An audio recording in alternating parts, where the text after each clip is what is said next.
يا أبا عبد الله يا أبا عبد الله.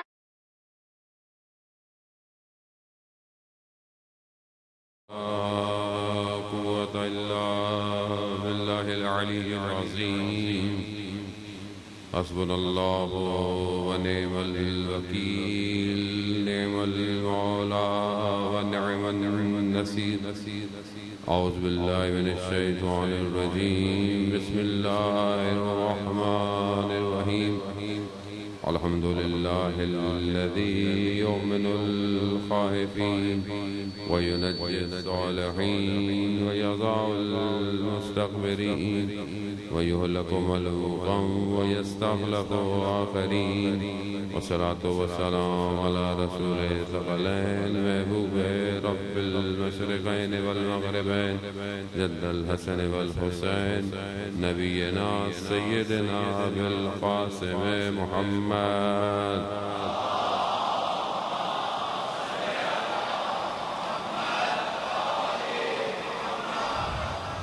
وآله الطيبين الطاهرين المعصومين، لا سيما بقية الله في الأرضين. روحي وأرواحنا لتراب مقدم الفداء، ولعنة الله على أعدائهم أجمعين.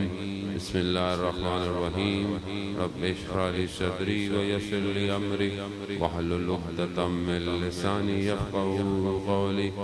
أما بعد فقد قال رسول الله صلى الله عليه وآله وسلم: أفضل الأعمال أمتي انتظار الفرج. صلوات بیت محمد وآلہ.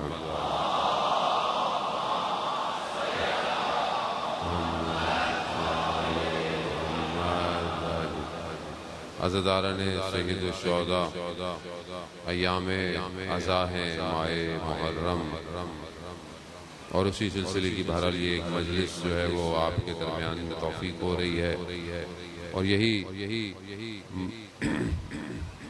یہی مجالس کا سلسلہ اللہم صلی علی محمد وآل محمد. اور اسی مجالس کا سلسلہ بہرحال جاری اور ساری ہے اور رہتا ہے 2 مہینے 8 دن مسلسل. اور ہمارا بھی ہدف یہی ہوتا ہے کہ ہم ان ایام عزا کو قائم رکھیں، اور جو اصل مقصد ہے امام حسین علیہ السلام کا، اس کو ایک دوسرے تک پہنچائیں، اور خود بھی اس مقصد سے جو ہے وہ بہرہ مند ہوتے رہیں. مجلس کا مقصد یہی ہے کہ اس مقصد کو ہمیشہ سے تذکر دیا جائے، اس مقصد کو یاد کیا جائے جس کے لیے سید الشہداء علیہ السلام اپنے گھر والوں کو لے کر کربلا آئے تھے. اگر بعض اوقات انسان مقصد کی طرف جاتے ہوئے اپنے راستے میں گم ہو جاتا ہے. کبھی کبھی انسان کا راستہ اتنا مزین ہوتا ہے، اتنا خوبصورت ہوتا ہے، راستہ انسان کو یہ بھلا دیتا ہے کہ وہ کبھی مقصد کی طرف جا رہا تھا یا نہیں جا رہا تھا. مثال کے طور پر آپ اپنے گھر سے نکلے اور آپ جا رہے ہوں کسی بھی جگہ، اپنے کام سے جا رہے ہوں، پڑھنے جا رہے ہوں، دوسرے شہر جا رہے ہوں، زیارت میں، کچھ بھی جگہ.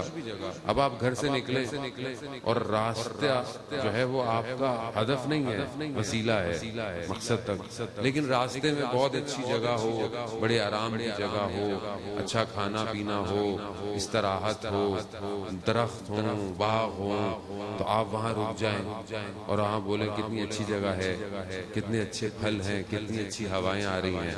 تو جو ساتھ ہوگا وہ کہے گا کہ یہاں ہم نے رکنا نہیں ہے، جانا مقصد پر ہے. اگر ہم وہیں رہ گئے تو مقصد پہ تو کبھی بھی پہنچ نہیں پائیں گے. اسی لیے مجلس عزاداری مقصد ہے. اگر بات میری آپ تک پہنچ پائے تو یہ مقصد ہے. کس چیز تک پہنچنے کا، یعنی ایک راستہ ہے اس ہدف تک پہنچنے کا جس کو لے کر سید الشہداء خود کربلا آئے تھے. یعنی خود عزاداری عظیم ہے.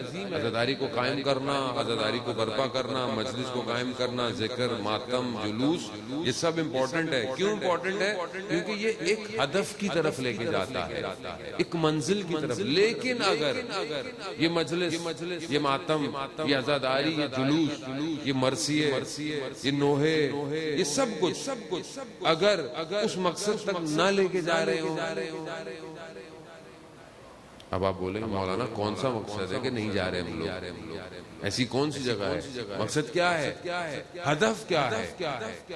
اس کو کھولنا پڑے گا. یعنی اس کو ہر مجلس کو، یعنی ہر شخص کو جو عزاداری میں سننے آتا ہے، جو پڑھتا ہے، ہر شخص جو بھی آتا ہے، وہ آخر آپ اسے اسکاؤٹ ڈیوٹی دے رہی ہے یا کوئی لڑکا ڈیوٹی دے رہا ہے، یہ ویڈیو بنا رہا ہے، یہ ساؤنڈ، ہر شخص اپنی ایک ڈیوٹی دیتا ہے، چاہتا ہے کہ اس کی بھی ایک نوکری ہو جائے. اب یہ نوکری قبول کیسے ہو؟ نوکری اب کوئی تو ہوگا نا، کوئی پیرامیٹر تو ہونا چاہیے، کوئی چیز تو ایسی ہو جس سے یہ کہے ہاں ہم نے بڑا اچھا کام کیا. یا صرف آپ بولے نہیں میں مجلس میں سن کے آ گیا. کیا سن کر ہے بھائی؟ تبدیلی کتنی آئی؟ چینج کتنا آیا؟ امام تک کتنے قریب پہنچے؟ امام پہلے کیا تھے مجلس سے پہلے؟ یہ محرم سے پہلے امام کی شخصیت آپ کے لیے کیا تھی؟ محرم گزرنے کے بعد امام کی شخصیت کیا ہے آپ کے لیے؟ یعنی آپ ایک ایسی یونیورسٹی میں آئے کہ جس میں داخلے کی شرط صرف آنسو تھا، وہ آپ نے بہایا اور آپ آ گئے، آپ کو داخلہ بھی مل گیا. یعنی یہ امام کا کمال ہے، ہمارا کوئی کمال نہیں ہے. یعنی مجلس میں انٹری امام کی وجہ سے ہوتی ہے، ہماری وجہ سے نہیں ہوتی. ہمیں انٹری تو مل گئی، داخلہ بھی مل گیا، اب پاس آؤٹ بھی ہونا ہے یا نہیں ہونا؟ بھائی ہر جگہ ہر ڈگری کوئی نہ کوئی جو سرٹیفکیٹ دیتی ہے، 6 مہینے، سال، 2 سال، 4 سال، یہ تو ہر سال یونیورسٹی آن رہتی ہے. اور اس یونیورسٹی سے نکل کے بھی کچھ ہوا یا نہیں ہوا؟ کس کو بتائیں گے آپ؟ کس کو دکھائیں گے آپ؟ ظاہر ہے میں تو آپ کو نہیں اسکین کر سکتا، آپ مجھے اسکین نہیں کر سکتے، لیکن اپنے آپ کو تو اسکین کر سکتا ہوں. میں اپنے آپ کو تو بتا سکتا ہوں کہ ہاں میں پہلے نماز پڑھتا تھا، غور سے نہیں پڑھتا تھا، میں نے غور سے پڑھنا شروع کر دی. میں پہلے قرآن کم پڑھتا تھا، اب میں نے قرآن زیادہ پڑھنا شروع کر دیا. میں اپنے ہمسائے کا خیال نہیں رکھتا تھا، اب میں اپنے ہمسایوں کا خیال رکھتا ہوں. میرا اخلاق اب محلے میں اچھا ہو گیا ہے، میں ماں باپ کا احترام زیادہ کرنے لگ گیا ہوں. میں اپنی تنہائی میں اب خوف خدا رکھنے لگ گیا ہوں.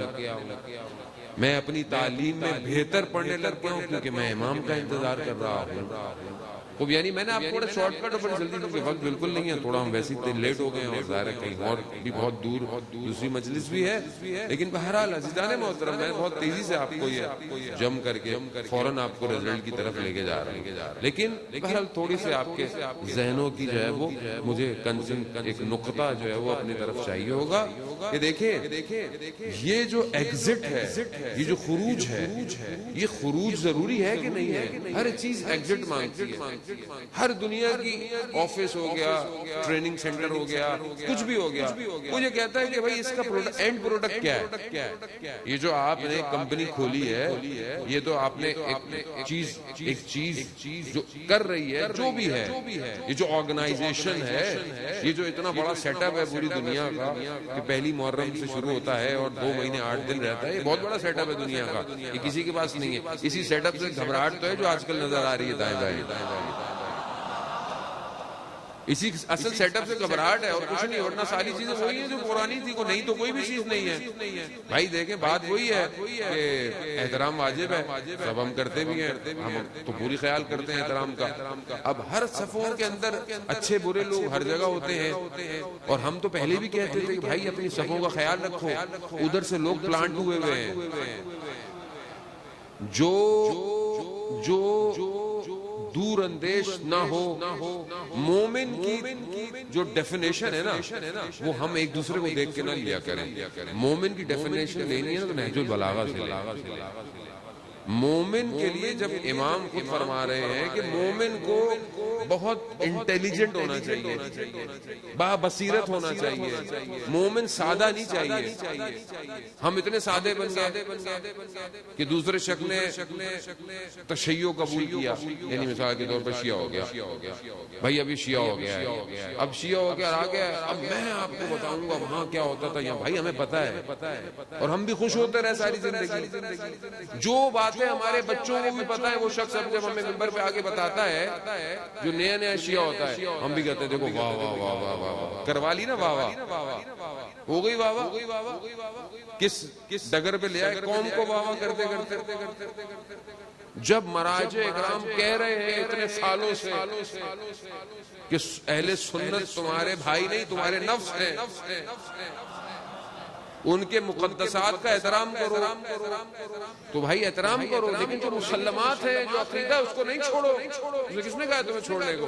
نہ وہ خود کہتے ہیں، مفتی منیب الرحمان نے بھی جو پریس کانفرنس خود کہہ رہے ہیں کہ ہمیں پتہ ہے آپ کا عقیدہ ہے، ہمیں پتہ ہے آپ کی کتابوں میں ہے، ہم کب کہہ رہے ہیں آپ اپنا عقیدہ چھوڑیں؟ بس تھوڑا اہل الان خیال رکھا کریں۔ ہر یہ تو ایک دیکھیں فطری جو ہے وہ ریکوائرمنٹ ہر شخص کی، آپ بھی نہیں چاہیں گے آپ کے عقائد کے بارے میں کوئی غلط بات کہے۔ جس طرح ہمارے مراجع کرام نے کہا ان کے مقدسات کا احترام کرو، ان کے مفتیوں نے بھی جو علماء ہیں انہوں نے بھی کہا ہے کہ بھائی ان کا بھی احترام کرو۔ یعنی تقی عثمانی صاحب کے بیٹے نے بولا ہے کہ یہ جو شیعہ کو خامخواہ آپ کافر کہہ رہے ہیں، یہ کفریت جو ہے وہ ثابت نہیں ہے ہر کسی کے اوپر، انٹل انلیس اگر یہ چیزیں پائی جائیں تو آپ کسی کو نہیں کہہ سکتے وہ کافر ہے۔ تو اگر ہمیں بھی خدا نہ خواستہ کافر کہنے لگے تو ہمارا بھی فرض بنتا ہے کہ بھائی ہم بھی ان کے خلاف قانونی کارروائی کریں۔ اس طرح ہر جگہ آج ہو رہی ہے پوری دنیا میں۔ تو دیکھیں ملک کوئی وہ تو ہے نہیں جو بغیر کسی لگام کے یا ڈور کے یا ہو، جب ملک ہے، ادارے ہیں، پولیس ہے، باقی ہیں، جج ہے، ہر چیز ہے، تو قانونی طریقے سے جو ہے، اور آپس میں دیکھیں اتحاد اور محبت کی ضرورت ہے۔ یہ میں آپ کو بتاتا چلوں اور واضح میں آپ کو بتاتا چلوں، یہ ایک بہت بڑا سینیریو ہے، بہت بڑا کینوس ہے، اس میں کچھ چھپایا جانے کی وجہ سے یہ تفرقے کی چیزوں کو ڈالا جا رہا ہے۔ یعنی دنیا میں کچھ ایسا ہو رہا ہے کہ یہ ان کو جو ہے وہ کہیں اور لگا دو، اور کچھ نہیں ہے، کسی کو کسی سے محبت نہیں ہے، یہ سب ایسی ہے۔ کیوں ایسے ہے کہ اصل میں جو دنیا میں ہو رہا ہے وہ نظر نہ آئے۔ آپ تو شکر کریں پاکستان والے کہ بارش نے جو بربادی کر دی شہر کی، نہ کہ بارش تو اللہ کی رحمت ہے، یہ تو ہمارا اپنا نظام ہے نا جو ہم نے صحیح نہیں کیا۔ اچھا خیر، نقصان تو پوری دنیا میں ہوتا رہتا ہے، لیکن یہاں بہت نقصان ہوا کراچی میں، خوب آپ خدا کا شکر کریں۔ دوسرا کہ وائرس کی جو کنجنشن ہے وہ کم ہے، اس پہ بھی شکر کریں، لیکن ہماری قوم کو شکر ہی نہیں آتا، چاہتی ہے کوئی نہ کوئی بس مسئلہ ہوتا رہے۔ بس جانے محترم خدا کا شکر کریں، خدا ابھی نعمتیں عطا کی ہوئی ہیں۔ مشکل جو ہے وہ دشمن کو سینیریو کو دیکھیں، بڑے کینوس میں دیکھیں کائنات کو، چھوٹے چھوٹے نقطوں سے تصویر کبھی کامل نہیں ہوگی۔ دنیا اس ٹائم کہاں موو کر رہی ہے، دنیا میں مسائل کیا ہیں، مشکلات کیا ہیں، اسی وجہ سے یہ چیزوں کو وہ جانتے ہیں کہ یہ عزاداری، یہ مجلس بیدار کرتی ہے قوموں کو۔ کیونکہ جو سید الشہداء علیہ السلام نے جو کام کیا ہے وہ 61 ہجری کا نہیں تھا، وہ قیامت تک کی بیداری ہے اس کے اندر۔ اور جب بڑے بڑے ہر وقت یزیدیت کو مشکل ہوتی ہے تو وہ پہلی کوشش یہ کرتی ہے کہ حسینیت کو روکا جائے کسی طریقے سے۔ تو آپ گھبرائیں نہیں، بہرحال علماء کرام ہمارے موجود ہیں جو وہ کہہ رہے ہیں، جو کام کر رہے ہیں اسی طریقے سے چلیں اور اپنی مجلسوں کو ڈسٹرب نہ کریں۔ بہرحال ان کا خیال رکھیں، ایسوپیس کا خیال رکھیں، اور مجلس عزاداری کو جس طرح ہوتی ہے اسی طرح قائم رکھیں، اور مجلسوں کو ایسا رکھیں کہ آپ اہل سنت کو دعوت دیں، دوسرے فرقوں کو دعوت دیں، وہ آئیں۔ یہ حسین کا پیغام انسانیت کا پیغام ہے۔ اللہ اکبر، یا رسول اللہ، یا رسول اللہ، یا علی، یا علی، یا علی، حق ہے۔ وزان مطلب ہماری بھی ذمہ داری بنتی ہے بہرحال جو مجلس کروا رہا ہے، جو بھی ہے، انجمن ہے، ہوسٹ ہے، ایسے کلام، ایسے اشعار، ایسی چیزوں سے پرہیز کرے جس کی وجہ سے فائدہ بھی نہیں ہو رہا، الٹا نقصان ہو رہا ہے۔ اہل بیت کی سیرت بیان کریں، قرآن کی تفسیریں بیان کریں، اتنا کچھ ہے ہمارے پاس بیان کرنے کو، ہم وہ بیان کریں، نہ صرف اس لیے کہ کچھ لوگ واہ واہ کریں، کچھ لوگ خوش ہو جائیں کہ بھئی مجلس بڑی زبردست تھی۔ زبردست مجلس کس کو کہتے ہیں؟ مجلس کس کو اچھی ہونی چاہیے؟ وہ جس سے آپ خوش ہوں یا وہ جس سے امام راضی ہو؟ امام کو راضی رکھیں۔ امام کس چیز سے راضی ہیں آج؟ اس طرف اگر یہ پوری کمیونٹی بڑھ رہی ہے تو سمجھ لیں وہ مجلس بھی اچھی ہے اور مجلس قابل قبول ہے، چاہے چھوٹی سی مجلس ہی کیوں نہ ہو۔ علامہ تقی جعفری کے جو بہت بڑے اسکالر تھے، فلسفر تھے، اور دنیا کی یونیورسٹیز میں جا کر لیکچر دیا کرتے تھے، وہ انہیں ہمارے ایک استاد ہیں، انہوں نے کہا کہ مجھے فلانی یونیورسٹی کے لیے محرم میں جو ہے وہ ٹائم چاہیے، تو انہوں نے کہا کہ میرے شیڈیول میں جگہ نہیں ہے، ٹائم ہی نہیں ہے میرے پاس۔ تو خیر انہیں پھر بعد میں پتا چلا کہ ان کا کوئی دوست تھا تہران میں، وہ بلڈنگیں بناتا تھا، کنسٹرکٹر تھا، تو اس نے بتایا کہ ہماری جو مزدور جو تھے بلڈنگ کے، وہ ایک چھوٹے سے مزدور کام کر رہے، کہا کہ وہاں یہ مولانا پڑھ رہے تھے، تو کہا کہ کیسے؟ تو خیر انہوں نے پھر اس واقعے کو کوٹ کیا، کہہ رہے کہ ہمارے جو مزدور تھے محرم آ گیا، انہوں نے کہا 8-10 لوگ ہیں، اب ہم کہیں جائیں گے، یہیں پر ہیں، تو ہم ایک کمرے کو عزاخانہ بنا دیتے ہیں، یعنی کالا کپڑا پہنا دیتے ہیں، مجلس رکھ دیتے ہیں، ان کا کر لو۔ تو انہوں نے کہا کہ ایک دن مالک نے کہ چلو جا کے مزدوروں کی بھی عزاداری اٹینڈ کر لیتے ہیں، تو جب وہاں گئے تو دیکھا علامہ تقی جعفری پڑھ رہے ہیں، تو اب وہ بڑے پریشان ہوئے۔ تو استاد کو جو ہمارے پتہ چلا تو وہ علامہ سے بڑے ناراض سے ہوئے کہ ہم آپ سے یونیورسٹی کے لیے ٹائم مانگتے رہے، آپ جا کے مزدوروں کی جو ہے وہ مجلسیں پڑھ رہے ہیں۔ تو انہوں نے کہا کہ میں پل سے گزر رہا تھا تو یہ مزدور میرے پاس آیا کہ مولانا شیخ ہمارے پاس ممبر تو ہے، ممبری نہیں ہے، یعنی مجلس تو ہم نے بنا لی لیکن مجلس پڑھنے والا کوئی نہیں، ہم غریب لوگ ہیں، اور وہ کہہ رہا ہوں مجھے جانتے بھی نہیں تھے کہ میں کون ہوں۔ انہوں نے بس مجھے اتنا کہا کہ اگر ہماری مجلس پڑھ دیا کرے، تو میں نے کہا خدا کی بارگاہ میں کہ اگر کچھ قبول ہو تو شاید میری یہی مجلس قبول ہوگی۔ عزیزان محترم، مجلس کا تعلق اخلاص سے ہے، خلوص سے ہے۔ ایک عالم دین مجلس پڑھا کرتے تھے، ان کو بچوں نے کہا کہ ہماری مجلس پڑھیں، بہرحال ٹائم نہیں تھا، بہرحال پھر بھی چلے گئے بچوں کی مجلس پڑھنے، بچوں کی مجلس پڑھتے رہے۔ ایک دن بچوں نے نیاز بنائی، چائے کی نیاز تھی، انہوں نے کہا کہ وہ نیاز پی کر جائیے گا، کہا میرے پاس ٹائم نہیں ہے، میں چلے گئے۔ خواب میں رات کو حضرت سیدہ سلام اللہ علیہ کو دیکھا، اللہم صلی علی محمد۔ خواب میں بی بی تشریف لائیں، کہا کہ شیخ وہ نیاز ہم نے بنائی تھی، تم بغیر بھی چلے گئے۔ ہمیں نہیں پتا ہوتا، شخص چھوٹے سے بچے ہیں، جوان ہیں، خلوص سے کوئی کام کرا رہے ہیں، تو اصل وہ اخلاص خدا کی بارگاہ میں جاتا ہے۔ یہ چیزیں نہیں جاتی ہیں کہ شاید کسی نے بہت لائٹیں لگائی ہوں گی، بڑا سسٹم لگایا ہوگا، بڑا کچھ اچھی طرح ضرورت ہے ہر چیز اپنی جگہ پر، لیکن جاتا اخلاص ہے خدا کی بارگاہ۔ عزیزان محترم، بہرحال میں نے آپ کا وقت لیا مقدمہ سازی کے اندر، گفتگو میری جو ہے وہ بہرحال آغت اللہ جوادی عاملی کے قرآن اور مقصد امام حسین پر بس چند لمحے کروں گا گفتگو، اور آپ سے میں اجازت طلب کروں گا۔ انسان کی جو خلقت ہے اس کا بھی ہدف ہے، اس کا بھی مقصد، انسان کیوں خلق ہوا، انسان کو خدا نے کیوں پیدا کیا، کیوں آیا ہے وہ دنیا کے اندر۔ اب وہ انسان جو دنیا میں آیا ہے، اب آپ اس کو ڈھونڈیں کہ وہ کیا ہے، اسے پوچھو کہ تم کیوں آئے ہو، کہاں آئے ہو، نہج البلاغہ بھی ان گفتگوؤں سے جو ہے وہ بھرا ہوا ہے، اسے پتہ ہی نہیں ہے میں کہاں سے آیا ہوں، میں کون ہوں، میں نے جانا کہاں ہے۔ یہ بالکل ایسی جیسے ایک شخص گھر سے باہر نکلے اور آپ اس سے بولیں کہ کہاں جا رہے ہو؟ کہا مجھے پتہ ہی نہیں. کہا کیوں جا رہے ہو؟ کہا یہ بھی نہیں پتا. آپ بولیں گے اس کی طبیعت ٹھیک نہیں ہے. وہ گھر سے آدمی باہر نکلا ہے یا کچھ نہ کسی کام کے لیے تو گیا ہوگا. تو اسی طرح اگر ہم سے پوچھا جائے کیوں خلق ہوئے ہو، کیوں تمہیں پیدا کیا گیا، کیوں تمہیں دنیا میں بھیجا گیا؟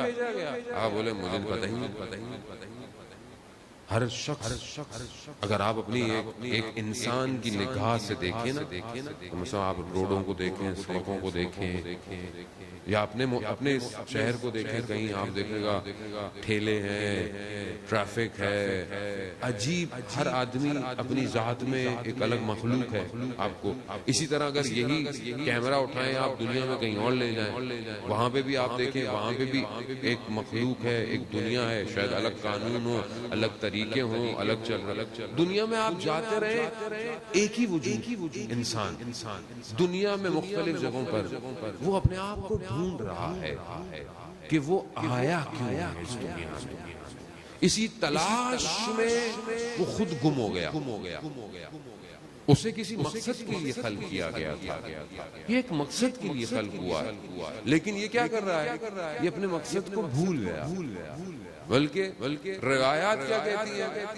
حدیث حضرت محمد مصطفیٰ صلی اللہ علیہ وآلہ، اللہ صلی علی محمد. امام رسول خدا فرماتے ہیں کہ لوگ جو ہیں وہ سو رہے ہیں، جب مریں گے تب جاگیں گے. اب انسان سو رہا ہے، سونے میں کیا کرتا ہے؟ جب انسان سو رہا ہو، کبھی ٹانگیں ادھر مارتا ہے، کبھی ادھر مارتا ہے، اور آس پاس چیزیں پڑی ہوں اور آپ نے نیند میں توڑ دی ہوں، اگر یا کوئی نقصان کر دیا ہو تو آپ کو کچھ کہے تو بولے بھائی نیند میں ہے، اب اس سے کیا کہہ سکتے ہیں، اس نے نیند میں توڑا ہے. ہم یہ جو اپنی زندگی میں توڑ پھوڑ کر رہے ہیں نا، چاہے وہ ذاتی ہو چاہے وہ اجتماعی ہو، یہ اصل میں ہم نیند میں ہیں، ہم غفلت میں. یہ جو انسان یعنی انسان کو پتہ ہی نہیں وہ کیا کر رہا ہے، کبھی کہیں ہے، کبھی کیا کرتا ہے. کبھی آپ اس کو دیکھیں انسان کو ان بیلنس سچویشن، فساد جو پوری دنیا کے اندر ہے، چاہے وہ اقتصادی ہو، اکنامیکل کرپشن ہو، چاہے وہ فزیکل کرپشن ہو، چاہے وہ ظلم ہو، چاہے وہ کچھ بھی کر لیں آپ. کیا ہے یہ؟ اصل غفلت میں ہے، نیند میں ہے، اپنے ہاتھ پاؤں مار رہا ہے. جب غفلت میں ہاتھ پاؤں مارے گا تو یہی حال ہوگا جو دنیا کا ہو چکا ہے. غافل ہے، جبکہ اس نے اسے مقصد کے لیے بھیجا ہے، اور اس مقصد کو یاد کرانے کے لیے اس نے بار بار اپنے انبیاء کو بھیجا کہ اس کو غفلت سے جگائیں. 1,24,000 انبیاء بھیجے اس لیے، یہ اس لیے نہیں بھیجے کہ مثلا بولے اب تو ماڈرن زمانہ ہے مولانا، اب تو انسان بڑا ایڈوانس ہو گیا ہے اور ترقی یافتہ ہے. ابھی جو آپ دیکھیں نا جو ویسٹ ایجوکیشن ہے، جو غرب ویسٹ جو آئیڈیالوجی ہے، وہ کیا ہے کہ انسان خود مختار ہے. انسان کو کسی کی ضرورت نہیں ہے، دین کی بھی ضرورت نہیں ہے، انسان کو ریلیجن کی ضرورت ہی نہیں ہے. یہ دین کسی زمانے میں ضرورت تھا، اب اس کی جو دل چاہے کرے، جو دل چاہے کرے. آپ دیکھیں کیا کر رہا ہے، جو بغیر قانون کے جو ایک قانون تھوپا گیا ہے انسان کے اوپر کہ کچھ بھی کرے، چاہے جانوروں کی طرح زندگی گزارے، صرف اپنی حیوانیت خواہشات کو قائم رکھنا کو آزادی کا نام دے دیا گیا. جبکہ انسان صرف ظاہر نہیں ہے، عزیزان محترم، انسان اپنے باطن اور ظاہر کا مرکب ہے، روح اور بدن کا. جبکہ پوری دنیا صرف اس کے ظاہر کی وجہ سے جو ہے وہ بنائی گئی ہے. خواہشات، لقمے کی خواہشات، کھانے کی خواہشات، آنکھوں کی خواہشات، نفس کی خواہشات، شہوت کی لذتیں، یہ سب کیا ہے انسان کے لیے؟ یہ انسان کے ظاہر کو دیکھ کر سب کچھ ڈیزائن کیا گیا، اور انسان کو کہا ہے تمہارا جو دل چاہے کرو، جس طرح کی زندگی گزارنی ہے گزارو، چاہے تم بدترین ہو جاؤ کوئی فرق نہیں، تم انسان ہو، تم خود مختار ہو. جبکہ پروردگار کیا کہتا ہے قرآن میں، وَمَا خَلَقْتُ الْجِنَّ وَالْإِنسَ إِلَّا لِيَعْبُدُونِ، میں نے جن اور انس کو خلق ہی نہیں کیا مگر سوائے عبادت کے. سوائے بندگی. عبادت کیا ہے؟ صرف نماز اور روزہ عبادت ہے؟ صرف حج اور زکوٰۃ عبادت ہے؟ خمس نہیں. بندگی یعنی کیا؟ یعنی جہاں پہ بھی ہو، جیسے بھی ہو، اللہ کے بندے رہو. اصل تم آزاد نہیں ہو، تم اس کے غلام ہو. اگر تم نے اپنے آپ کو اس کے سپرد کر دیا تو تم آزاد ہو جاؤ گے اپنی نفسانی خواہشات. یہ اسلام آزادی دے رہا ہے. اسلام آزادی کیا دے رہا ہے؟ کہ تم آزاد ہو، مگر کس سے؟ ہوائے نفس سے، دنیا سے. اس سے آزاد ہو. مگر دنیا کیا دے رہی ہے؟ کہ خدا کو چھوڑ دو اور آزاد ہو. جس نے خدا کو چھوڑا وہ آزاد نہیں، وہ قید ہوا. اس لیے حدیث ہے کہ الدنیا سجن مومن، دنیا مومن کے لیے زندان ہے، اور مومن چاہتا ہے کہ اس سے پرواز کرے، اڑے جائے. اب یہ جو مگر قرآن بار بار کہہ رہا ہے. دیکھیں قرآن کیوں بار بار کہہ رہا ہے؟ یعنی بعض اتنی جو آیات الہی ہے جس کے آخر میں کیا آ رہا ہے؟ لا یعلمون، لا یشعرون، لا یفقہون. نہ یہ سمجھتے ہیں، نہ یہ شعور رکھتے ہیں، نہ یہ جانتے ہیں، نہ یہ فکر کرتے ہیں. کسے کہہ رہا ہے قرآن؟ کس کی طرف متوجہ ہے قرآن؟ قرآن واضح کہتا ہے کہ ہم نے ان کو آنکھیں دی ہیں، لا یبصرون بہا، یہ اپنی آنکھوں سے دیکھتے نہیں ہیں. ہم نے ان کو کان دیے ہیں، لا یسمعون بہا، یہ اپنے کانوں سے سنتے ہی نہیں ہیں. ہم نے ان کو دل دیے ہیں تفکر کے لیے، لا یفقہون بہا، یہ اس سے فکر ہی نہیں کرتے. تو یعنی خدا کیا دکھانا چاہ رہا ہے ہمیں؟ خدا کیا سنانا چاہ رہا ہے ہمیں؟ خدا کیا تفکر کرانا چاہ رہا ہے؟ کچھ تو چاہ رہا ہے پروردگار. قرآن کی آیت آگے کیا کہتی ہے؟ اولئک کالانعام، یہ جانور ہیں، بل ہم اضل، بلکہ اس سے بھی بدتر ہیں. اولئک هم الغافلون، یہ غفلت کے اندر پڑے ہوئے ہیں. عزیزان معزز، جب قرآن کی ڈیفینیشن ہے، یہ کسی کتاب کی نہیں ہے. یہ قرآن یہ بتا رہا ہے. جب قرآن یہ آیت دے رہا ہے تو کوئی تو ہوں گے.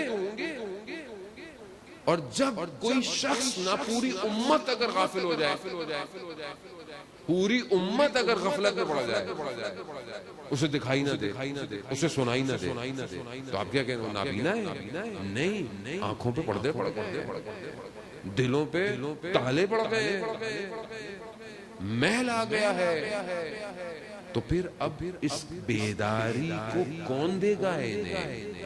کون ہے جو انہیں بیدار کرے گا؟ اسی کے لیے سید الشہداء کربلا آئے ہیں عزیزان محترم.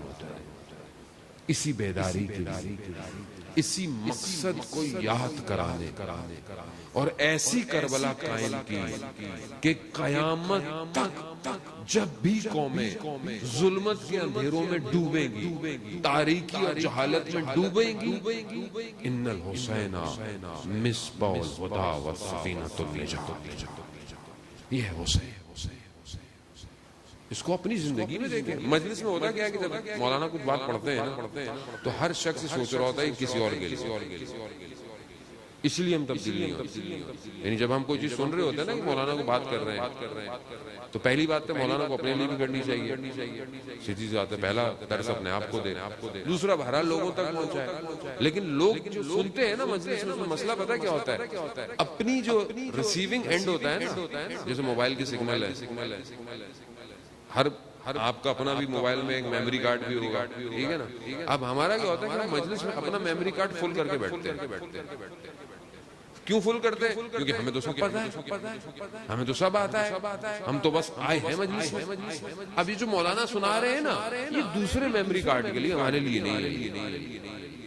تو ہم آتے ہی ایک تو اپنے سگنل بند کر دیتے ہیں. تو اس لیے ہمیں لگتا ہے مولانا کسی کو سنا رہے ہوں گے، کوئی اور لوگ ہوں گے جو یہاں نہیں بیٹھے ہوئے. نہیں عزیزان محترم، مجلس وہی ہے جو سامنے بیٹھے ان کو سناؤ. آپ کو اگر مجلس کو فائدہ نہیں دے پا رہی تو تیسرے کو کیوں فائدہ دے گی بھائی؟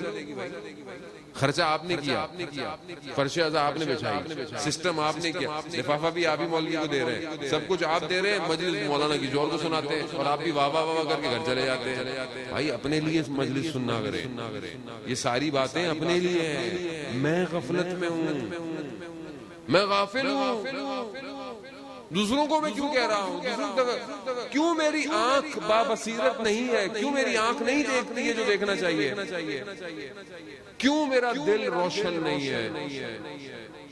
جبکہ حدیث اصول کافی کے اندر کہ جہاں اہل علم ہوں، جہاں علم کی باتیں ہو رہی ہوں، جہاں کسب علم ہو رہا ہو، وہاں ملائکہ اپنے پروں کو بچھاتے ہیں۔ وہاں اب ان سے پوچھا جائے کہ بھائی کیوں پر بچھاتے ہو؟ کہا کیونکہ یہ بچھیں گے تو پرواز کریں گے، یعنی وہ ان علم کی محفلوں سے اپنے پروں کو بچھا کر پرواز پہ جاتے ہیں، اور جو سن رہے ہوں وہ وہیں رہ جائیں۔ جانے محترم اسحاق بن عمار جا کے یقیناً چھٹے امام جعفر صادق علیہ السلام، اللہم صلی علی محمد آل محمد، امام کا صحابی ہے، اور کامل الزیارات میں بھی یہ واقعہ جو ہے وہ بیان ہوا ہے۔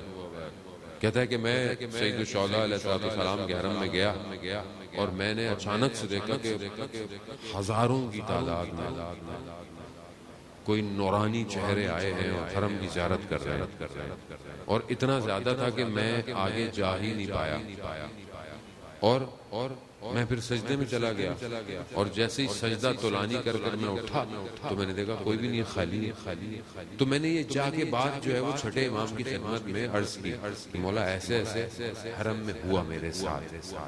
تو امام نے فرمایا کہ اصل میں وہ ملائکہ تھے کہ جو امام کی نصرت کو آئے تھے، اور ان کو اجازت نہیں ملی تھی، وہ ابھی تک کربلا میں ہی ہیں، اور وہیں گرد گھومتے رہتے ہیں اور حرم کی خاک میں زیارت کرتے رہتے ہیں۔ تو اب وہ اس شخص کی باطنی آنکھ کھلی، اس نے ملائکہ کو دیکھا۔ ہماری باطنی آنکھ کب کھلے گی؟ شخص سید الشہداء کے حرم میں نماز پڑھا، آیت اللہ شمس الدین نے واقعے کو بیان کیا، بہت بڑے عالم دین تھے، ان کے دور کا واقعہ ہے۔ اب وہ نماز میں دعا کر رہا ہے، پروردگار مجھ گدھے کو انسان بنا دے۔ تو بولنا یہ کون سی دعا، یہ کون سی دعا مانگنے کا طریقہ ہے؟ بولا کہ یہ کیا دعا مانگ رہے ہیں آپ؟ اب تو انہوں نے کہا کہ میں حرم سے نکل رہا تھا، مولا کائنات کہہ رہا، تو ایک عالم دین تھے، وہ جب بھی حرم جاتے تھے تو صحیح تھے، جب واپس آتے تھے عبا اڑ کے آتے تھے، تو ہمیشہ عبا اڑ کے آتے تھے۔ تو میں ایک دن سامنے آ گیا، میں نے کہا کہ یہ آپ جاتے تو صحیح ہیں، واپس عبا کیوں اڑ کے آتے ہیں سر پہ؟ کہا کہ رہنے دو، تم چھوڑ دو۔ کہا نہیں، جب تک بتائیں گے نہیں جانے دیں۔ کہا کہ جب میں آتا ہوں تو مولا زیارت کی وجہ سے لطف کرتے ہیں، کچھ دیر کے لیے میری باطنی آنکھ کھل جاتی ہے اور میں لوگوں کی اصلی شکلیں دیکھتا ہوں۔ میں نہیں چاہتا کہ جب میری دوبارہ حالت نارمل ہو جائے تو لوگوں کی اصلی شکلیں مجھے یاد ہوں اور میں ان سے رخسارہ ملوں۔ تو اس نے کہا کہ اچھا مجھے تو بتا دے میں کیا ہوں اندر سے۔ تو انہوں نے کہا کہ تمہاری شکل اندر سے گدھے جیسی ہے۔ تو کہا کہ میں اندر سے ایسا ہوں، میں خدا سے دعا مانگتا ہوں۔ عزیزان معزز، باطن صحیح نہیں ہو، ظاہر میں جتنا اچھا ہو جاؤں کوئی فائدہ نہیں۔ کیونکہ جو امام کے مقابلے میں تھے نا، وہ ظاہر میں بڑے مسلمان تھے، بڑی تکبیریں تھیں، بڑی داڑیاں تھیں، حافظ قرآن تھے، باطن مشکل میں تھا۔ اگر آج ہماری زندگی میں ہمارا باطن صحیح نہیں ہو پایا، ہم غفلت میں، ہم اس ہدف تک نہیں پہنچ پائیں گے جس کے لیے خلق کی گئی۔ ساری زندگی انسان نے محنت کی، نمازیں پڑھی، عبادت پڑھی، لیکن ایسے کام کرتا رہا جس نے اس کی روح کو نقصان پہنچایا، جس نے اسے اصل ہدف سے دور کر دیا، جو اس مقصد کو سمجھ ہی نہیں پایا جس کے لیے امام حسین کربلا آئے۔ یعنی میری اگر اصلاح نہیں ہو پا رہی، میرا گھر حسینی نہیں بن پا رہا، میرا گھر آخری امام کے لیے تیار نہیں ہو پا رہا، تو پھر میں کیا کر رہا ہوں؟ پھر گڑبڑ کہیں نہ تو ہے نا، یا تو بتانے والے میں گڑبڑ ہے یا سننے والے میں۔ تو میں کم از کم دوسرے پہ الزام نہ لگاؤں، کم از کم اپنی طرف متوجہ ہوں کہ میرے اندر کیا گڑبڑ ہے، میں کیوں نہیں کسی جگہ پہنچ پا رہا۔ بہت بڑا تاجر تھا ادھر، میں تہران سے آیا، ڈھونڈتا ڈھونڈتا مشہد پہنچا. مشہد سے میں نے سوچا آیت اللہ نخود کی اصفہانی کہ جو بہت بڑے عالم دین تھے اور ابھی مشہد مقدس میں دفن ہے، کہا میں ان کے گاؤں پہنچ گیا. بڑی مشکل میں تھا، پریشانی میں تھا، حاجتیں لے کے آیا تھا، سنا ہوا تھا کہ ان کے پاس حل ہے.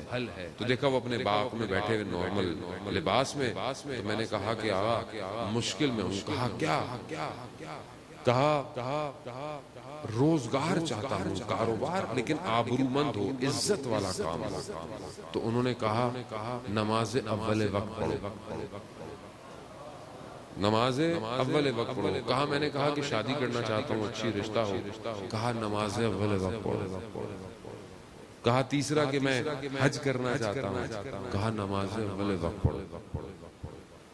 اب ہم میں سے کوئی ہوتا بولے یہ کوئی وظیفہ دیا، میں اتنی دور سے آیا ہوں مولانا. ہمیں بھی لوگ کہتے ہیں مولانا کو وظیفہ دے دے. اب سادی سی بات کر دو، یہ دعا پڑھ لو، یہ تو سادی سی چیز ہے، کوئی مشکل کام نہیں ہے. کیونکہ ہم لوگ عادت ہو گئی ہے، سادی سی چیز ہی اصل میں مشکل ہے گھر میں، باقی کوئی مشکل نہیں ہے. ظالم کہتے ہیں میں اس دن مقید ہو گیا نماز اول وقت. اور مجھے پہلے سال میرا کاروبار، دوسرے سال میری ازدواج، تیسرے سال میں حج پہ چلا گیا. اور اس وجہ سے میں ہر جگہ جہاں پہ بھی ہوتا ہے نماز اول وقت. کتنا آسان فارمولا ہے، مشکل ہے. ہو سکتا ہے جہاں آپ کام کرتے ہو کوئی ایسی جگہ مشکل ہو، لیکن اگر آپ کوشش کریں گے تو خدا آپ کے لیے انتظام کر دے گا نماز. تو ہم اپنی زندگی میں دیکھیں، ہم گھر میں بیٹھے ہوئے اذان ہو رہی ہے، نماز کا وقت ہو گیا ہے، اس میں پوچھ رہے ہیں ہاں بھائی نماز ہو گئی؟ اچھا اتنی جلدی ہو گئی؟ مطلب کتنی جلدی ہوگی؟ اذانوں کی آوازیں آ رہی ہیں، چاہے ہماری نہ ہو، دوسری اذان کی آواز تو اذان کی آواز ہی ہے نا. اچھا ٹھیک ہے، ٹی وی دیکھ رہے ہیں، کھانا کھا رہے ہیں، ٹیلی فون پہ بات کر رہے ہیں، وہاں حی علی الصلاۃ، حی علی الصلاۃ، خالق آواز دے رہا ہے یا مخلوق سے باتیں چل رہی ہیں پبلک کی. کتنی سادی سی بات ہے نا، نارمل سی بات ہے. میں ویسے بھی مجھے مشکل پڑھنا بھی نہیں آتا، سادی سی بات ہے، لیکن ہے ہی نہیں زندگی میں. اور ہم یہ کر رہے ہو، کل کو توقع رکھیں ہمارے بچے جو ہے وہ نماز پڑھیں گے اول وقت کے اندر. آپ توقع رکھیں گے جب آپ خود نہیں پڑھ پا رہے تو آپ بچے کو بولیں بیٹا نماز پڑھنا، بولے ابو آپ پڑھ لے. عزیزان محترم، یہ سادی سی بات ہے کہ جب خالق صدا دے رہا ہو اور میں سو رہا ہوں. اصلاح وہ حسین کہ جس نے روز عاشورہ اول وقت نماز ادا کی، اور جس کی نماز کو تیروں پہ اصحاب نے بچایا ہو. وہ نماز کتنی قیمتی ہے، کیوں قیمتی ہے؟ خالق کو سجدہ ہے. میں نے بڑے بڑے علماء سنا عزیزان محترم جو یہ فرماتے ہیں کہ 2 رکعت نماز قبول ہو جائے ہماری، خدا کرے. یعنی 2 رکعت نماز پڑھنا مشکل ہے؟ نہیں، ایسی نماز جسے خدا قبول کرے. لیکن اگر انسان کو پتا ہو کہ اس نے صبح مر جانا ہے، پتا ہو مر جانا، کیسی نماز پڑھے؟ لیکن خدا بتاتا ہی نہیں. خدا نے بولا امتحان ہی یہی ہے تمہارا، کسی بھی ٹائم میں تمہارا چینل آف کر دوں گا. بہتر ہے خود ہی تیار رہو، آپشن نہیں ہے. میں ابھی وہ شہید کے گھر سے آیا جو بچہ جوان سا عباس ٹاؤن میں جو جان بچاتا ہوا لوگوں کی شہید ہو گیا. میں اس کے گھر گیا، اس کے والد نے بڑی زبردست بات کی. کہنے لگے بڑا مومن تھا ہمارا بچہ، کٹر مومن تھا. کہنا کیوں؟ انہوں نے دکھایا پرچہ، تسبیح. کہا کہ اپنی قضا نمازیں پڑھ رہا تھا. کچھ تو الہام ہوا نا کہ وقت پورا ہے، وقت پورا ہے. کبھی متوجہ ہوں شخص کے بعد جو ہے وہ بیان ہوتا ہے کتاب میں، آیت اللہ مزاری نے بھی بیان کیا اس واقعے کو.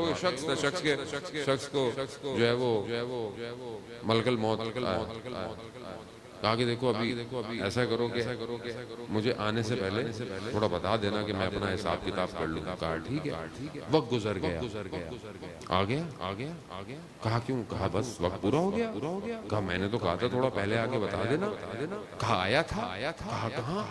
کہا تمہارے ہمسائے کا انتقال ہوا، میں آیا تھا. تم باتوں میں لگے ہوئے تھے. کہا تمہارے فلانے رشتہ دار کا انتقال ہوا، میں آیا تھا، تم نے توجہ نہیں دی. عزیزان محترم، جب آس پاس موتیں شروع ہو جائیں نا تو انسان کو یہ یقین کر لینا چاہیے کہ میں نے بھی مرنا ہے.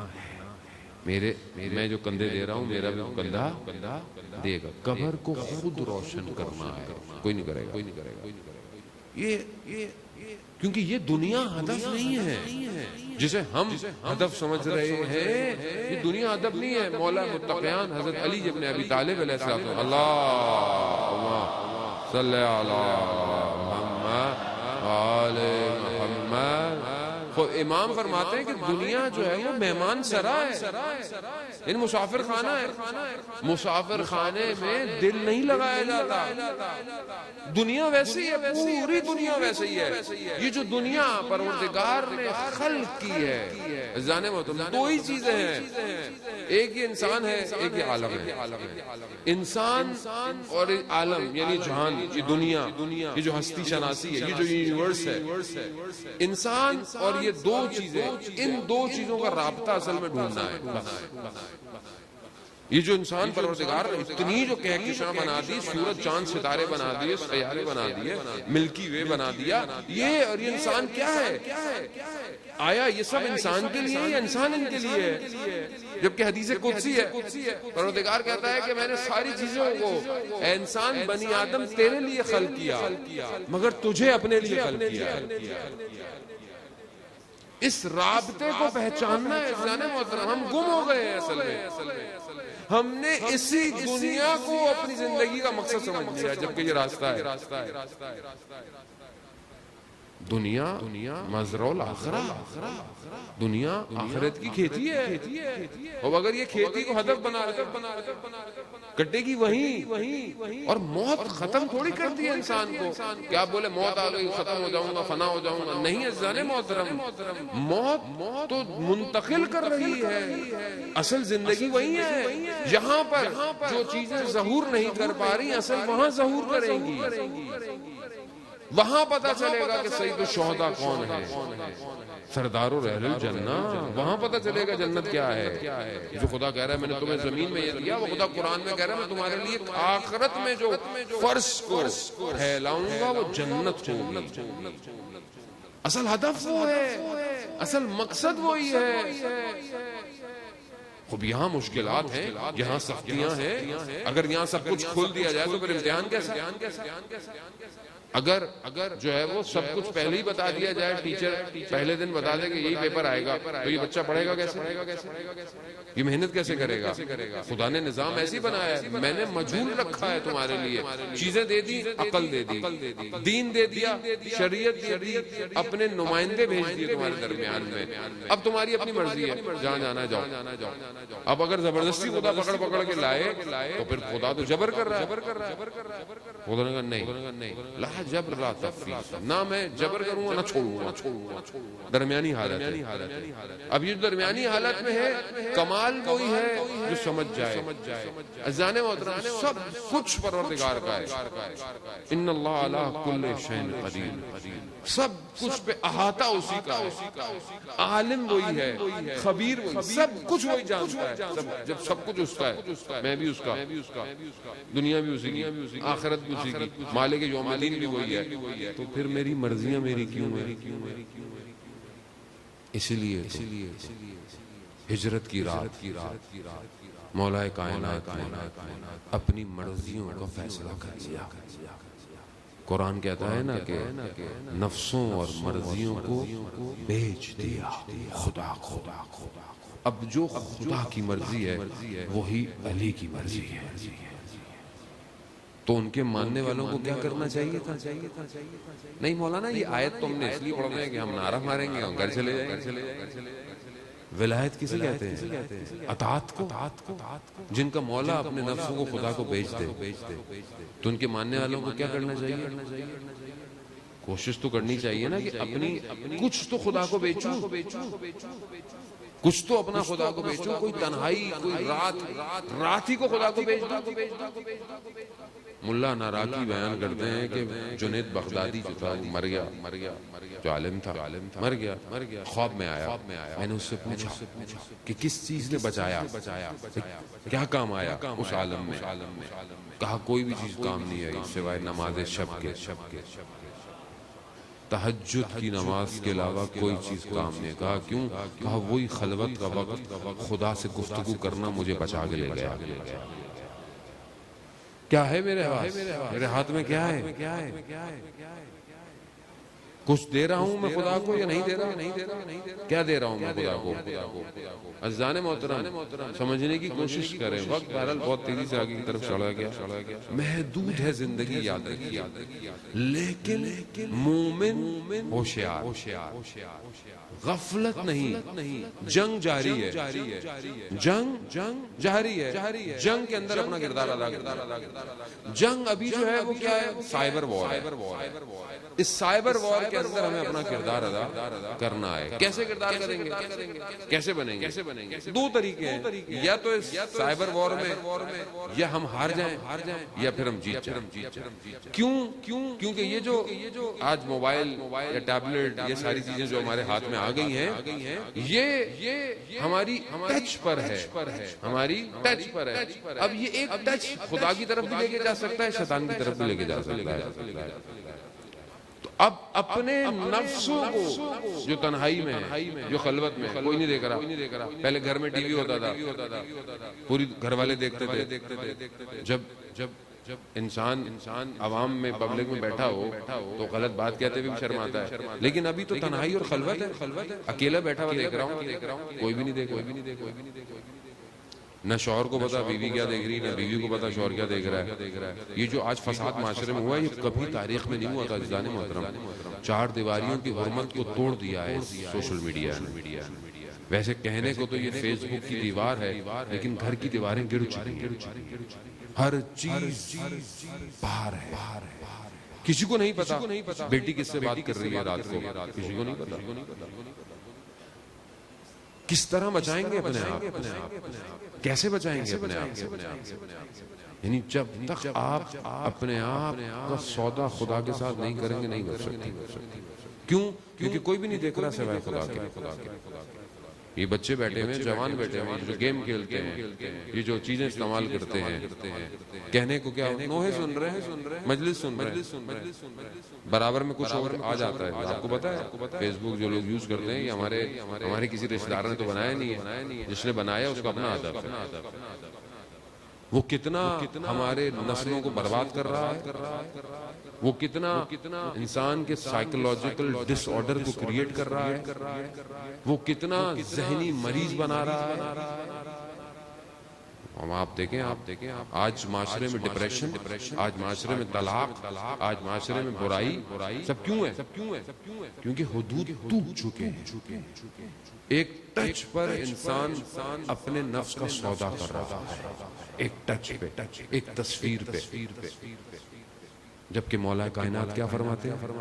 کم سے کم تمہارے نفس کی قیمت جنت ہے، کم سے کم۔ یہ جنگ ہے، یہ جنگ کا تعلق کسی سے نہیں ہے کہ بڑے شہر میں ہوگی، چھوٹے شہر میں ہوگی، اس علاقے میں نہیں ہوگی، نا، یہ اوپن ہے، پوری دنیا میں جنگ ہے۔ یا شیطان کو جتوا دو یا اپنے امام کو جتوا دو۔ کیسے امام کا ساتھ دیں گے جن کے نفس گناہوں میں آلودہ ہو؟ کس نگاہ سے آنکھ امام کو دیکھے گی اگر یہ آنکھ نامحرموں کو دیکھتی ہے؟ کیسے دیکھیں گے امام کو؟ کس طرح دیکھیں گے کس طرح کھڑے رہیں گے امام کے سامنے. عزیزان معزز دشمن ایسے ہوا ہے اور یہ پوری انسانیت کا دشمن ہے. یہ کسی ایک فرقے یا کسی ایک مذہب کا نہیں ہے, یہ پوری انسانیت کا دشمن ہے. سب کو ان سے مقابلہ کرنا ہے. تو ظاہر ہے یہاں پر چیزیں بنانے کی ضرورت ہے, کریٹ کرنے کی ضرورت ہے, ڈیزائن کرنے کی ضرورت ہے, اپنی قوم اپنی امت کے لیے کام کرنے کی ضرورت ہے. یہ مجلس اس لیے نہیں ہے کہ آپ ثواب کمائیں گھر چلے جائیں, نہیں, یہ بیدار ہونے کے لیے کہ میرا وظیفہ کیا بنتا ہے آج کے دور کے اندر, میں امام کے لیے کیا کر سکتا ہوں. کچھ نہ کچھ مجھے بھی کرنا ہے. اپنے ہدف کو پہچانے. بس میں واپس اپنا خلاصہ, ہدف کیا, مقصد کیا, مجلس کا مقصد کیا, مجلس مجھے کہاں لے کے جا رہی ہے, ضروری ہے. امام حسین علیہ السلام عظیم, خود امام کی شخصیت بحیثیت امام, بحیثیت نواسہ رسول, اسلام کو بچانے کا پرچم, شعار الہی. امام کتنے عظیم ہیں, لیکن پھر بھی امام یہ نہیں کہہ رہے کہ میں ہوں سب کچھ. نہیں, یہ دیکھیں کہ امام نے اپنے لیے قربانی کس کے لیے دی, وہ کتنا عظیم ہوگا, وہ کتنا عظیم ہے جس کے لیے حسین نے علی اکبر قربان کر دیا. اس عظمت کو پہچانے, اس کبریائی, اس عزت کو اپنی زندگی میں لے کر آئے. اور جب وہ خدا آپ کی زندگی میں ہو تو پھر دنیا آپ کو کچھ نہیں کر سکتی. پھر تبھی ہم اس کاروان کو امام زمانہ تک لے کے جائیں گے. امام تک ہم کیسے پہنچیں گے؟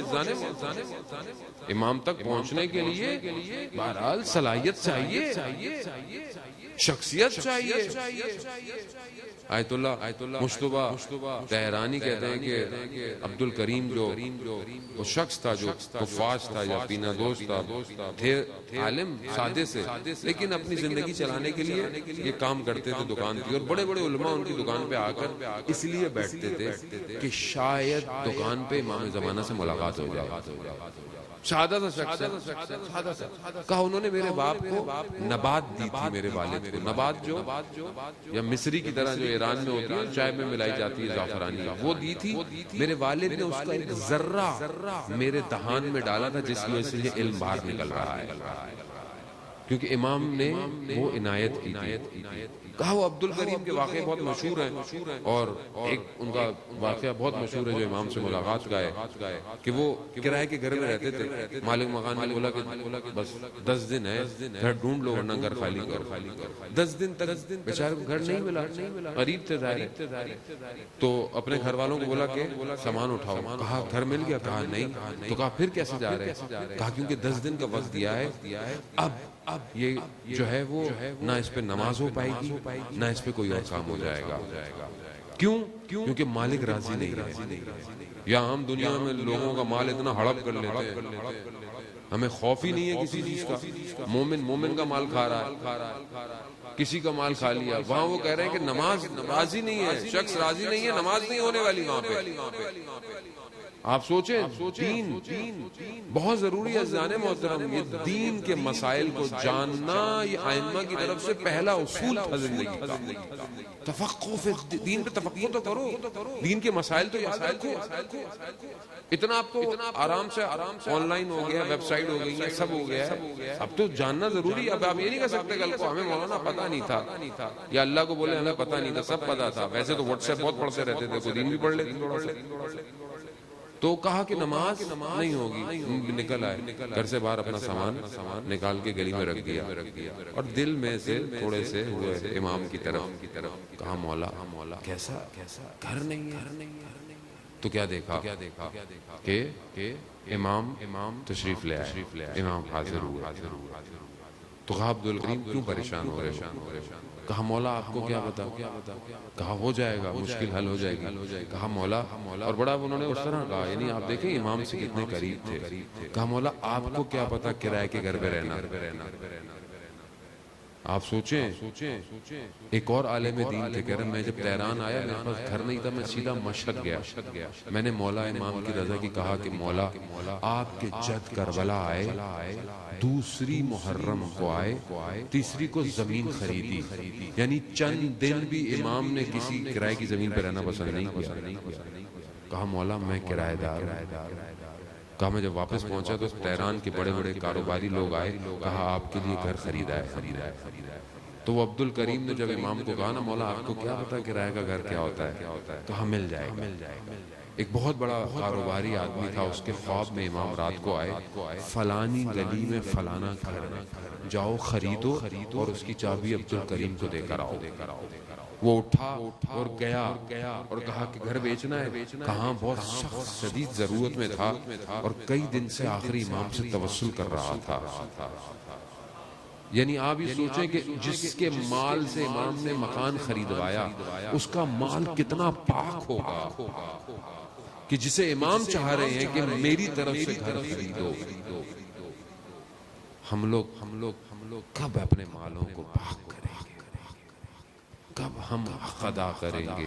عزیزان محترم میں جوانوں سے کہتا ہوں خمس دیا کرو، کہا مولانا بچتا ہی کچھ نہیں ہے، ہینڈ ٹو ماؤتھ ہے۔ بھائی 5 روپے تو بچتے ہوں گے سال میں، 100 روپے تو بچتے ہوں گے۔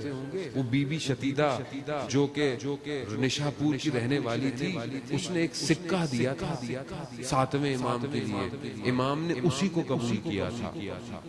نکالو تو صحیح تم کو، خدا خود تمہارے رزق کو اس قابل کر دے گا کہ تم سے سنبھلے گا نہیں۔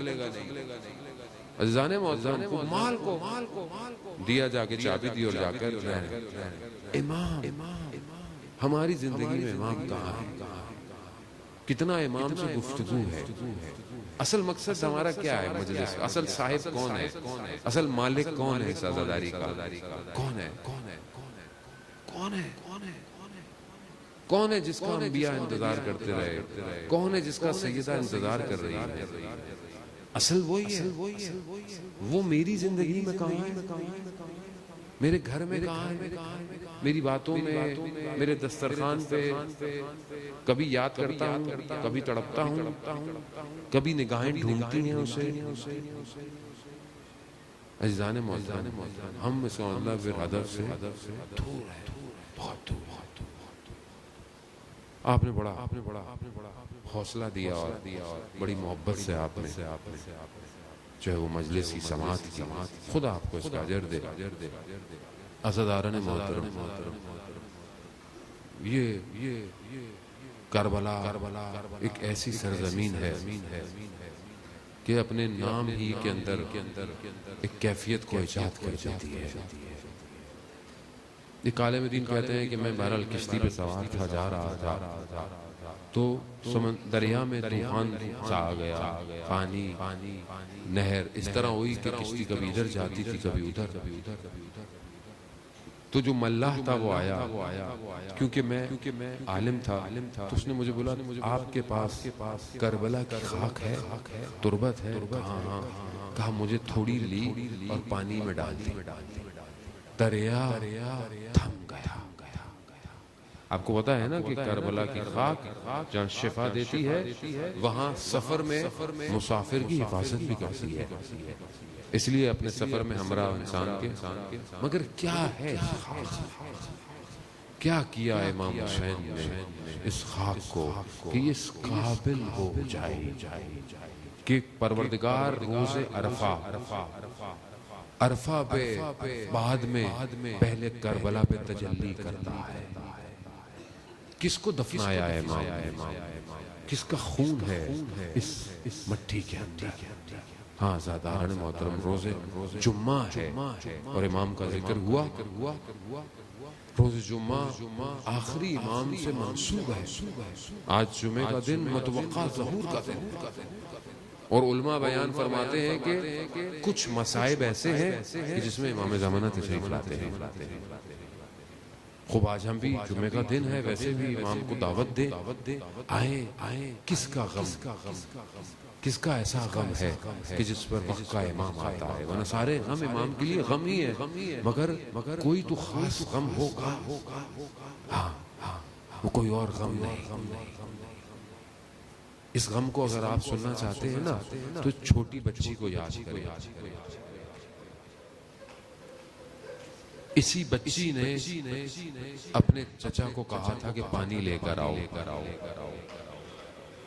اسی بچی نے کہا ہاں زیادہ آپ جانتے ہیں نا روزے عاشورہ مصائب سنتے رہے آپ نے سنے آپ آگے بھی سنتے رہیں گے امام گئے نا اپنے مولا کی خدمت میں کہا کہ مجھے اجازت دیں کہا کیوں کہا جنگ کی اجازت ہے کہا تم تو علمدار ہو لشکر کے سردار ہو کہا مولا لشکر کہاں گیا وہ لشکر ہاں کوئی نہیں ہے لیکن جنگ کی اجازت نہیں ملی جنگ کی اجازت نہیں ملی ایک وقت آیا جب حضرت عباس پورے ان ایام میں دن میں اس یزید کے لشکر کو دور پھینکتے تھے دور کرتے تھے تو ایسے میں زہیر بن کین حضرت عباس کو پہنچے کہا عباس آپ جانتے ہیں نا آپ کو کس دعاؤں کے ذریعے پیدا کیا گیا کہا آپ کے بابا کی بات ہے کہا بابا کا نام لیا ہے سن لیتا ہوں کہا آپ کے بابا نے کہا تھا ایسا فرزند ہو کہ جو حسین کی نصرت کرے کہا وہ آج ہی کا دن لگتا ہے یہ سننا تھا حضرت عباس کہتے ہیں کہ تم مجھے جو ہے وہ جوش دینا چاہتے ہو ایسی انگڑائی لی کہ لگامیں ٹوٹ گئیں اور ایک ہی وار میں دشمن کی گردنیں گرتی ہوئی نظر آئیں مگر عباس کو جنگ کی اجازت عزیزان محترم پھر کیا ہوا وہ ایک بچی کہ جس کا چھوٹا سا بھائی پیاسا ہے جہاں وہ بچے چھوٹے چھوٹے پیاسے ہیں ان کی پانی کے لیے وہ آئی اور کہا چچا بچے پیاسے کہا بابا سے اجازت دلا ہاں زادارن وہ بچی اپنے بابا کے پاس آئی مقاتل ارباب بیان کرتے ہیں کہ امام سے کہا کہ پانی لینے جانے دے امام نے ضرور یا زبان حال ہے امام نے اپنی بچی سے ایک بات کہی ہوگی کیا کہا ہوگا کہا اپنے بھائی کا خیال ہے میرا بھائی گیا نا واپس نہیں آیا اللہ یہ عباس کون ہے یہ عباس وہ ہے جس سے ہر کوئی اعتماد کرتا ہے یہ عباس وہ ہے کہ جب تک تھا دشمن خیموں کو دیکھ نہیں سکتا تھا یہ عباس وہ ہے کہ جس کے وجود کی وجہ سے ہماری بیویوں کے ذہن میں یہ تصور ہی نہیں آیا کہ کبھی ہمارے ہاتھوں میں بھی رسیاں بندھیں گی اللہ اکبر ہاں زیادہ حضرت زینب سلام اللہ علیہ فرماتی ہے نا کہ جب میرے بابا میرے ہاتھوں کا بوسہ لیتے تھے تو میں پوچھتی تھی بابا یہ کیوں لیتے ہیں کہا وقت آئے گا زینب رسیاں بندھے گی کہا میں نے سوچا کہ جس کا عباس جیسا بھائی ہو ہاں مگر وقت آ گیا ذیشان حیدر جوادی اللہ مقامہ پڑھا کرتے تھے کہتے تھے نا کہ جس خیمے میں مسکیزیں پڑے ہوتے تھے نا تو وہاں کی زمین نم تھی نہ جانے کب نم تھی یہ بھی کوئی نہیں جانتا پانی تو کب سے بند ہے مگر پھر بھی اس نمی کا تصور کر بھی کہتے ہیں جب پانی کا مسیزہ اٹھانے گئے نا تو بچے سینوں کو زمین سے لگا کے لیٹے ہوئے اللہ بھئی آپ کو تو پانی مل جاتا ہے نا اسی لیے کہا کہ جب پانی پینا حسین کی پیاس کو یاد کرنا ہاں زادارن محترم یہاں میرے مولا عباس اس مسکیزوں کو لے کر چلے کوئی نہ روک پایا شریعت تک پہنچے پانی کو ہاتھ میں اٹھایا جیسے پانی کو ہاتھ میں اٹھایا نا تو 20 سال پرانی وہ رات یاد آ گئی کہ جب بابا کا آخری وقت ہے بابا کے سر پہ پٹی زرد بندی ہوئی ہے 21 محرم کی رات ہے آخری رات ہے یاد آ گئی کیا بات یاد آ گئی مولا نے کہا تھا عباس وقت آئے گا تم پانی تک پہنچ جاؤ گے مگر یاد رکھنا حسین پیاسا ہوگا